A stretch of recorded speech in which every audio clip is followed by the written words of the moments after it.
Coming up, searching for prehistoric fossils in the New Mexican desert. As you're going down this arroyo to the bottom, you can see that there's several dozen places where we found fossils, including part of a giant land tortoise. The program inspiring Cherokee students to dig science. I've never been west of Oklahoma other than once, and it was for a riding trip. Ladies and gentlemen, over the next few days, make it your focus right now to leave here with a bigger network. Gary Davis is a high-powered business executive, inspiring Native Americans across the country to become entrepreneurs. But his Cherokee roots continue to inspire a different side. We take a look at the music and acting career of the man known as Lightfoot. And a huge rally for Oklahoma State University's tennis program. Meet the Cherokee Nation citizen who built the program up and took the women's tennis team all the way to the national title game. Being in Oklahoma, and I wanted to come back and help tennis in our state, I wanted to do something that people thought was impossible. I think there's very few opportunities in life where people tell you it can't be done and you get to start from scratch. The Cherokees. A thriving American Indian tribe. Our history. Our culture. Our people. Our future. The principles of a historic nation. Sewn into the fabric of a modern world. Hundreds of thousands strong. Learning. Growing. Succeeding. And steadfast. In the past, we have persevered through struggle.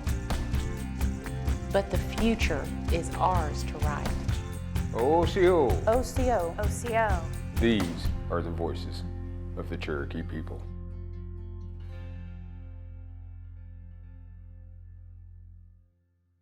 Osiyo, I'm Principal Chief Bill John Baker. Welcome to the Cherokee Nation and OsiyoTV. This is how we share our culture, our heritage, our history, and our language with you. Wado. Osiyo, it's how we say hello in Cherokee. In this episode, we'll explore the desert with a group of Native students who are searching for inspiration as they dig for prehistoric fossils. And we'll introduce you to a college coach who used his home court advantage to take Oklahoma State all the way to the top. But first, many people know him as the Indian in the cupboard, but Gary Davis has come a long way since then. We caught up with him at his home here in Seattle, Washington, and again in Cherokee country, where all of his dreams began. This is where my grandparents lived.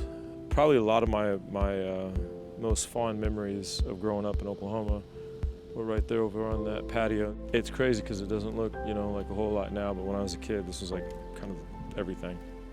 It's a little different going back today because everything has changed and people have passed on, and to have my sons be back out here, sort of kind of come full circle.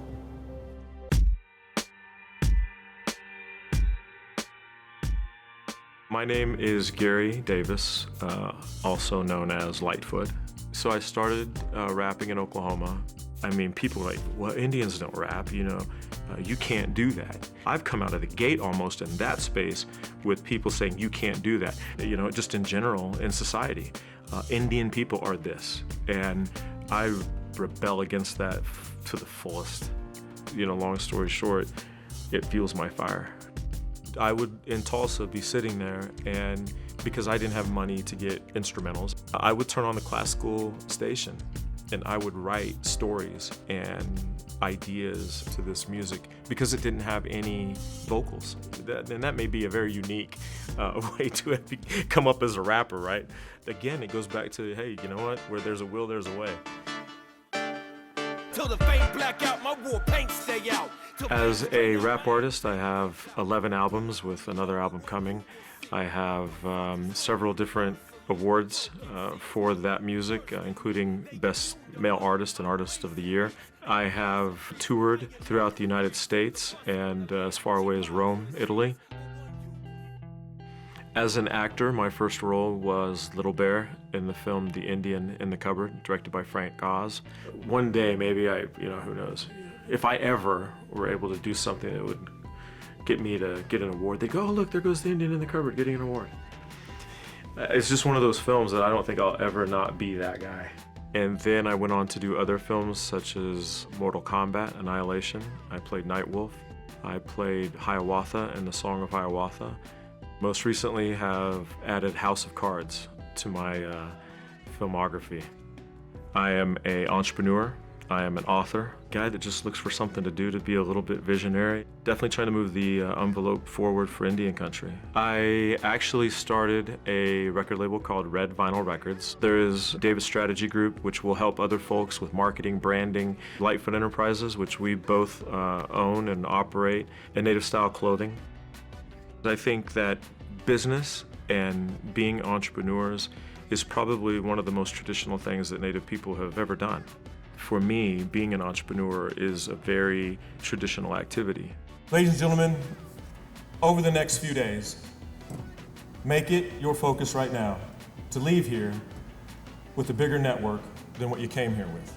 So for the last 5 years, I have dedicated 120% of my time pretty much to the National Center for American Indian Enterprise Development as its president and CEO. I'm actually in the process of wrapping up my time. Just what we've been able to accomplish in the reservation economic summits and advancing millions of dollars worth of opportunity, and literally in some cases probably would amount to billions of dollars worth of opportunities for tribes and tribal enterprises. I think that is something that we have to do more of. We have to continue to find the ways as Indian country to work together. And it's been an honor to be in that position to help guide that and push it forward. When I get back to Oklahoma now, my sister still lives there, and I'll go out and see the family. I'll go visit my grandparents in Claremore at the cemetery. You know, as this new era of my life starts to come, forward and unfold, that's one of the things that I think is probably one of the biggest blessings of all, is being able to spend time with your family and, grow something with your family and do good. I think that's really what could be more exciting than that. Me being Cherokee and representing that now across Indian country and around the world, it's been one of the things that is at the core of everything that I do. Has it been easy? No, absolutely not. But has it been worth it? Absolutely. Seeing my father, my grandfather, and everybody working together, I saw everybody contributing. Nobody questioned it. Nobody said, oh, it's too late or I'm too tired. They just got in and made it happen. I really think that was a big part of my growing up, is seeing people contribute to make something bigger than themselves happen and not let situations get you down. So absolutely, I stand on his shoulders. I stand on my father's shoulders. And you're passing that on to your boys? Yeah.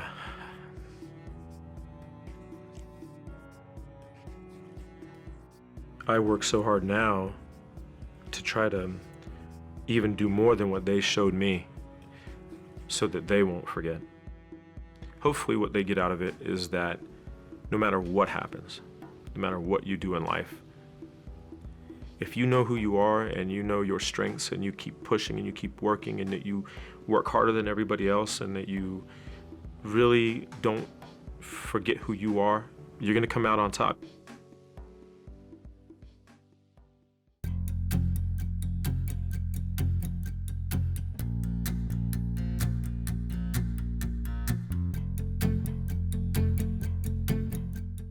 Native Explorers. It's a summer program developed by a college professor to get Native students more interested in science.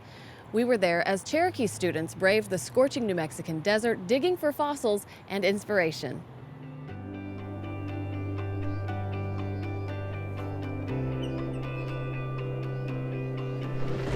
Oh, that was close. That was close.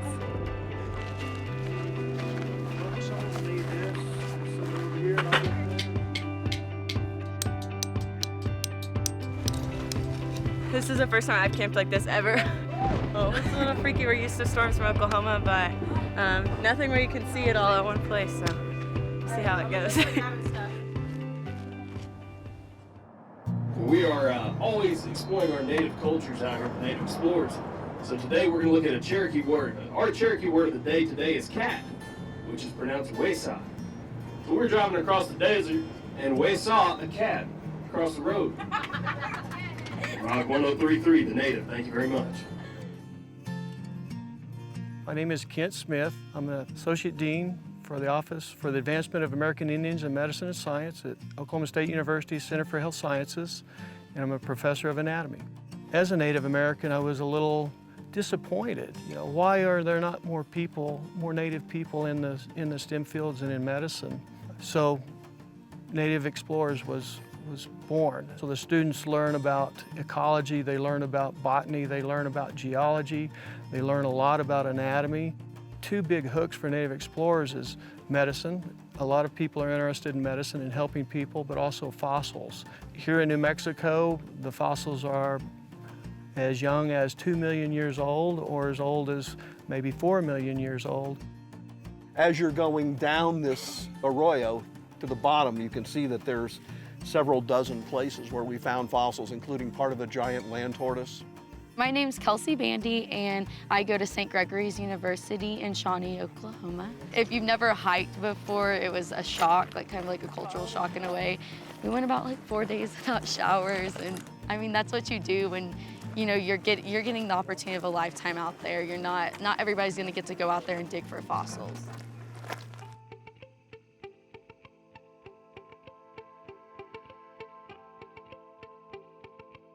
My name is Emma Kincaid, and I'm a Native Explorers participant. The first couple days we drove up here, it was more of a bonding experience. I've never been west of Oklahoma other than once, and it was for a riding trip. I want to practice occupational therapy for Cherokee Nation. My undergraduate studies are in speech pathology, and then I want to eventually get my master's in occupational therapy and work in pediatrics. I think last night was the first night that I really just got to sit down and think about how vast the landscape actually is and how much respect it deserves. One of the biggest things I've learned as a Native person is to be a good steward of the land, and I don't feel like I can truly do that without being out here and learning more about what there is to protect and what there is to rejuvenate. All these fragments, there's one by your knee, these are all bone. So we're getting in the right layer.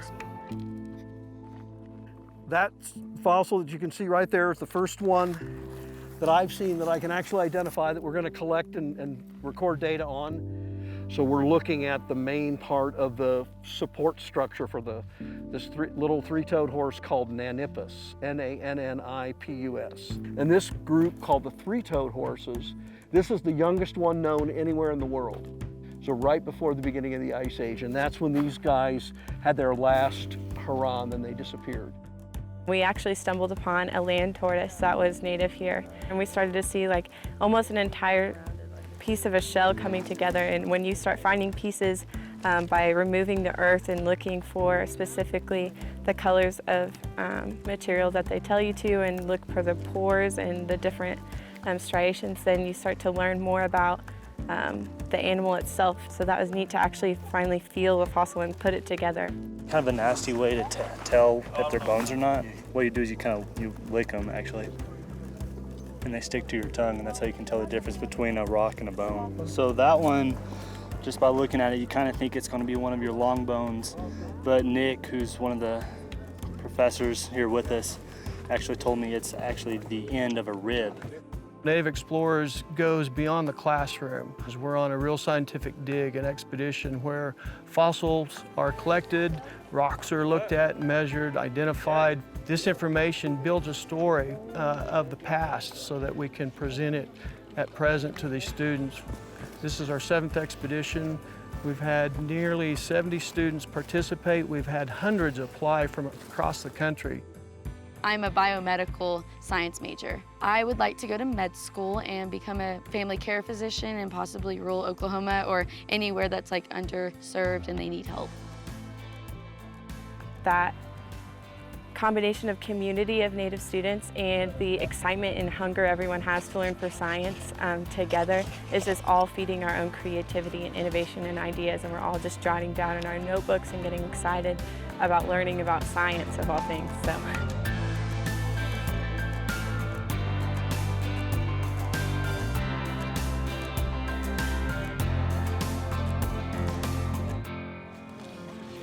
These are for you because you requested them, okay? Yes, she wanted to hear about Deer Woman because nobody in Osage County will talk to her about Deer Woman.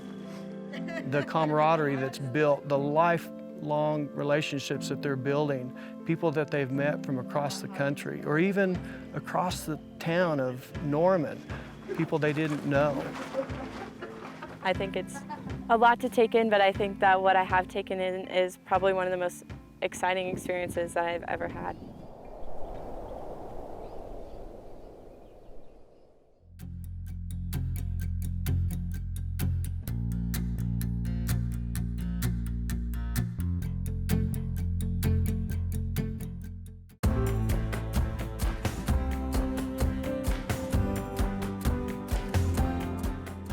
Nadine Waltrip first became aware of airplanes when she was 3 years old. This childhood fascination would lead into a lifelong career in the sky. Growing up in Adair County during World War II, she was entranced by the planes flying overhead. 17 years later, she would join the aviation industry as an air hostess with TWA. It was during one of those TWA flights that she met a pilot who would become her husband and the inspiration for Nadine to become a pilot herself. They would transport their family on ski vacations in her plane as if it was the family station wagon. As a young woman in the 1960s, she became one of the first members of the Orange County 99s, an organization of female pilots. With the 99s, she participated in transcontinental air races called powder puff derbies, flying cross-country with only a co-pilot accompanying her. Nadine went on to organize an international air race to Mexico and later became a flight instructor, a cargo pilot before the days of FedEx, and even worked briefly as a bush pilot in New Guinea. She chartered flights to carry healthcare providers to impoverished areas of Mexico. As a flight instructor, she taught several young pilots who now work for commercial airlines, carrying on Nadine's legacy. With her eyes always to the sky, she also dabbled in ballooning and ultralight aircraft and was once hired by the California Department of Fish and Wildlife to stock lakes with fish by dropping them from her airplane. On a trip to the Middle East, Nadine was flying over Israel near the Lebanon border when she saw what looked like fireworks below her. As it turns out, what she witnessed was the first bombing of Beirut. Nadine's second husband was California State Senator Dennis Carpenter and would fly him to meetings in Sacramento and throughout California. Among her other accomplishments, Nadine was appointed the first woman to the California Civil Aeronautics Board. Though she was based in California, Nadine maintained her Cherokee roots and frequently flew to her farm in Oklahoma, splitting her time there until the end of her life in February of 2005.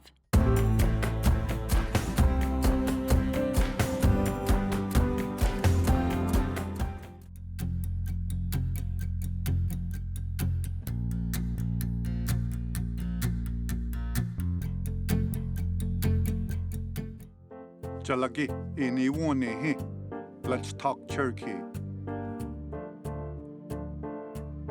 September, Dulisti. September is the end of summer. Dulisti, Katla, Naski, Goga, Alsquati Skoi. Dulisti, Katla, Naski, Goga, Alsquati Skoi. Groundhog, Ogana. The groundhog lives underground. Ogana, Gato, Hawini, Ganela. Ogana, Gato, Hawini, Ganela. Home, Diwenasa. This is my home. Here, Diwenasa, Aquajeli. Here, Diwenasa, Aquajeli.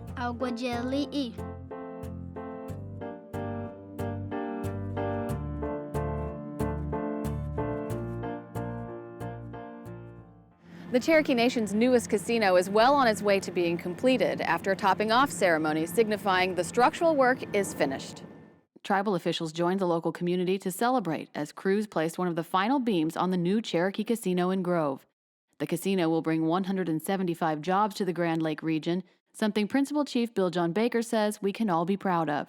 The $23 million, 39,000 square foot facility will be the tribe's 10th casino location. It will feature 400 electronic games, a restaurant, a full-service bar, a live music venue and dance floor, and complimentary non-alcoholic drinks.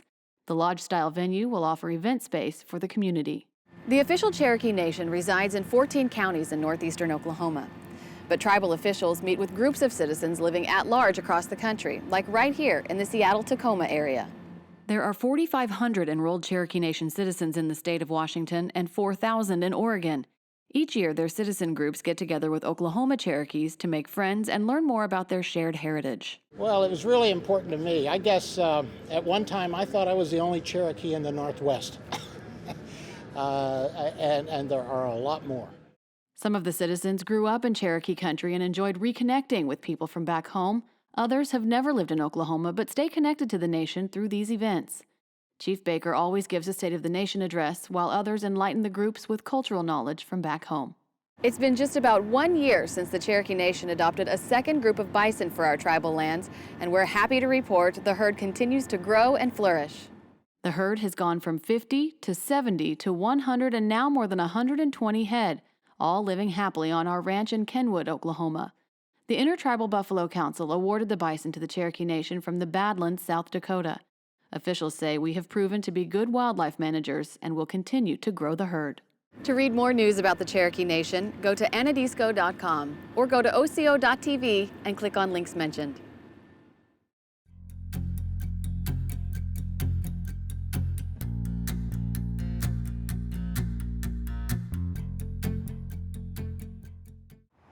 Oklahoma is without a doubt a football state, but a young college tennis coach is proving our state has an appetite for his sport as well.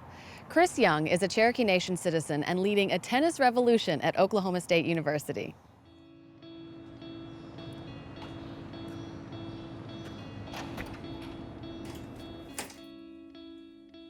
Yeah, it's definitely nice to have office here, to have the view just on a daily basis to look out there, and it's pretty inspiring. My name is Chris Young, and I'm the Director of Tennis and Head Women's Tennis Coach at Oklahoma State University. My grandparents were in Fort Gibson. My great-grandmother was Granny Young to me. She's someone that I got to spend a lot of time with from an early young age. My parents would take me out there to her area just outside Tahlequah. I remember as a child being really engrossed in the Cherokee culture from that with my great-grandmother. That was something that was a really big part of her life. Growing up in a family that moved around a lot, and it wasn't a situation where we were very affluent, so tennis was something, as I began to play, I really just had to do on my own. I played all different sports growing up, had a knee injury, and they thought it'd be good for me to do some different footwork, and so they put me on a tennis court, and it was something where my parents would drop me off at the park in Norman, and I would just play with anybody that wanted to play against me. I didn't have a lot of coaching and a lot of one-on-one time with coaches. I felt like it really wasn't until college and beyond where I really started improving to the level that maybe some of my peers had. Got a tennis scholarship at Lipscomb University in Nashville, Tennessee. Back at home, Oklahoma Christian was a school that had recruited me a lot, and so I decided that I would make the move there. I got a great experience there, a great education. Our tennis program was ranked top 5 every year that I was there in the country. Our highest finish was 3rd. So I graduated from Oklahoma Christian in December of 2000. I finished my playing career in 1999. My coaching career really began the year after that I finished playing. If it gets too far away,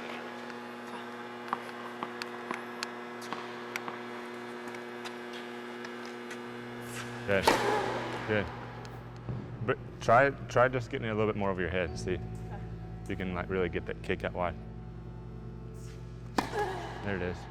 When I left Wichita State to come to Oklahoma State, there's a lot of people that told me not to take the job, that people in Oklahoma don't care about tennis, people at Oklahoma State don't care about tennis, there's no facility for you to train at. Why would you go to a place that doesn't really care?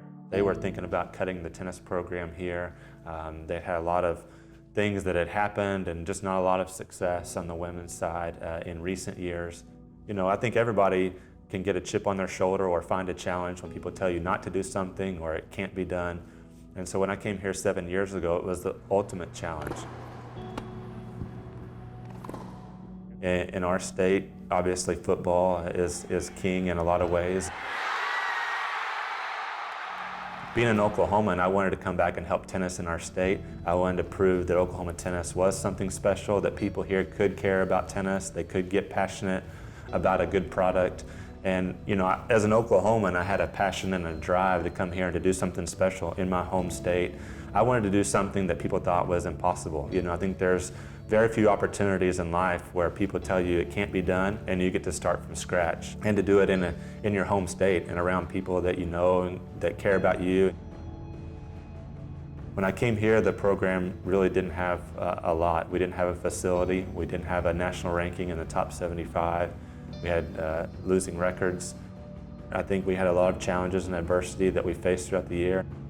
So it was a big accomplishment for us to get to the point where we continued to break down barriers, and this season we took it all the way to the national championship.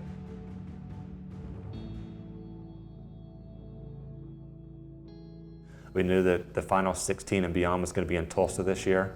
A lot of things could happen in a very special way, and it just seemed like everything came together at the right time.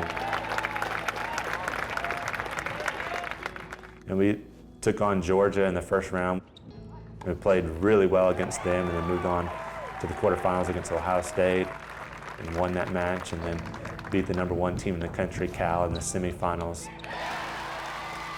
And then we're able to play Stanford, which is the historically great power in college tennis, in the national final. So we lost to them 4-3 in a dramatic match, but you know, for us to be able to play in a national championship, it's the highest finish for any women's sports team at Oklahoma State in the history, not just the tennis program, but the athletic department overall.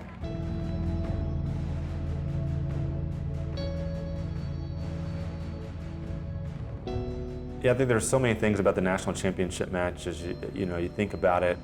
It was, I think, a lot of fun for us because people in the college tennis world saw the type of support that we get, not just Oklahoma State, but I think Oklahomans in general. I think it was just kind of a dream season and a dream scenario. When it's your life and you put your life work into it and you invest so much into doing something like this, to now actually be sitting here every day when I come to work, it's awe-inspiring that anything is possible.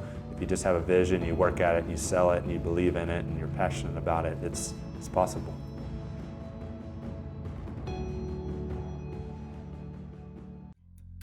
Coming up next time on Osiyo, Voices of the Cherokee People. Marbles, a traditional Cherokee pastime. He did too! He made it to 4th. Join us for that story and more on the next Osiyo, Voices of the Cherokee People. We hope you enjoyed our show, and remember, you can always watch entire episodes and share your favorite stories online at Osiyo.tv. There is no Cherokee word for goodbye. We say, Donadago ha'i. We'll see each other again. So until next time, wado.